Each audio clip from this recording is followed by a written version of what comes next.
హల్లెలూయా. దేవుని నామానికి స్తోత్రాలు. మీ అందరికీ నా వందనాలు తెలియజేస్తున్నాను. ఈ దినం కొరకు దేవుడు సిద్ధపరిచినటువంటి మాటలు. ప్రియ సహోదరి సహోదరుడా, నీ జీవితంలో క్రీస్తుని వెంబడిస్తున్నటువంటి నీవు ప్రతి విషయంలోనూ క్రీస్తుని పోలి నడుచుకొనగలుగుతున్నావా? క్రీస్తు రాకడ కొరకు సిద్ధపడుతూ దేవుని చిత్తానుసారంగా నీ యొక్క క్రియలని నీవు జరిగించుచున్నావా? అయితే ఈ మాటలు దేవుడు నీ కొరికే మాట్లాడుతున్నారు. మెలకువగా ఉండుడి, విశ్వాసమందు నిలకడగా ఉండుడి, పౌరుషం గలవారై ఉండుడి, బలవంతులై ఉండుడి, మీరు చేయు కార్యములన్నీ ప్రేమతో చేయుడి. హల్లెలూయా. ఈ మాటలు వింటున్నటువంటి ప్రేనేస్తమా, యేసుక్రీస్తు ప్రభులు వారు ఆయన భూమి మీద నరావతారిగా 33.5 సంవత్సరాలు జీవించిన కాలం ఒక మాదిరికరమైనటువంటి జీవితాన్ని మనకి చూపించి వెళ్ళారు. ఆయన గెత్సెమనే వనములో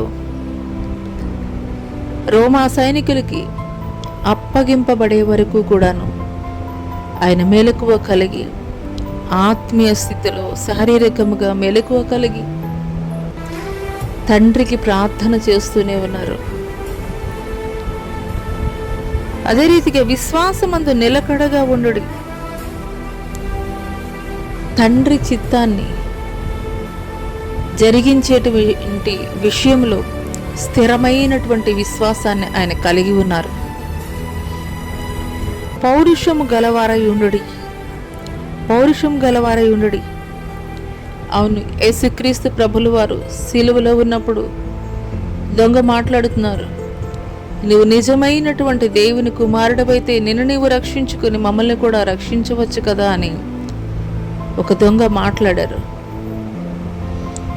ఆ దొంగ మాట్లాడినటువంటి మాటలు, లేదంటే క్రింద వారు గేలి చేస్తూ మాట్లాడుతున్నటువంటి మాటల్ని గూర్చి ఆయన పట్టించుకోలేదు. కానీ తండ్రి చిత్తాన్ని నేను జరిగిస్తున్నాను, ఎంత శ్రమైనా తండ్రి చిత్తాన్ని జరిగించాలని ఒక పౌరుషం కలిగినటువంటి వాడిగా ఉన్నాడు. అదే రీతిగా బలవంతులై ఉండుడి అని రాయబడి ఉంది. బలవంతులై ఉండుడి.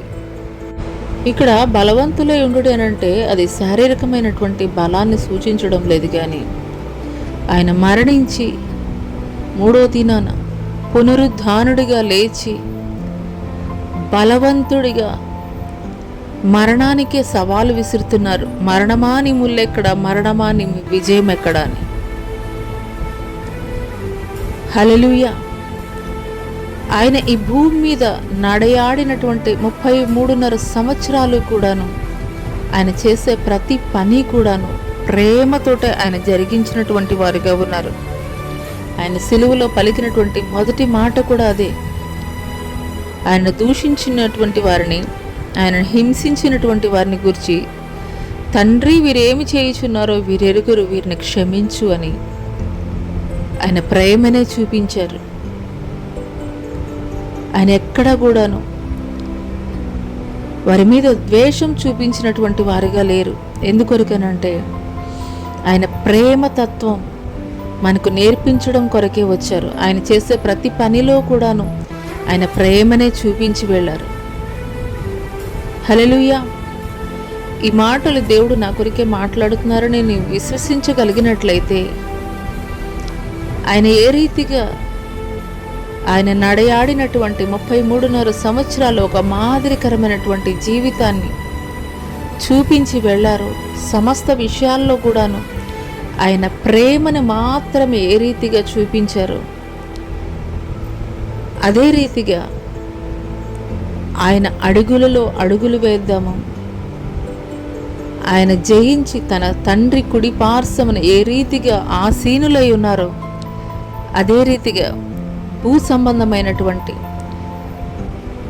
ప్రతి ఒక్క పరిస్థితులను కూడాను ఆత్మ సంబంధమైనటువంటి శక్తితోటి, బలంతోటి, పౌరుషంతోటి దేవుని సహాయం ద్వారా ఎదుర్కొని దేవుని యొక్క నిత్య జీవ రాజ్యంలో వారసులుగా ఉందాం.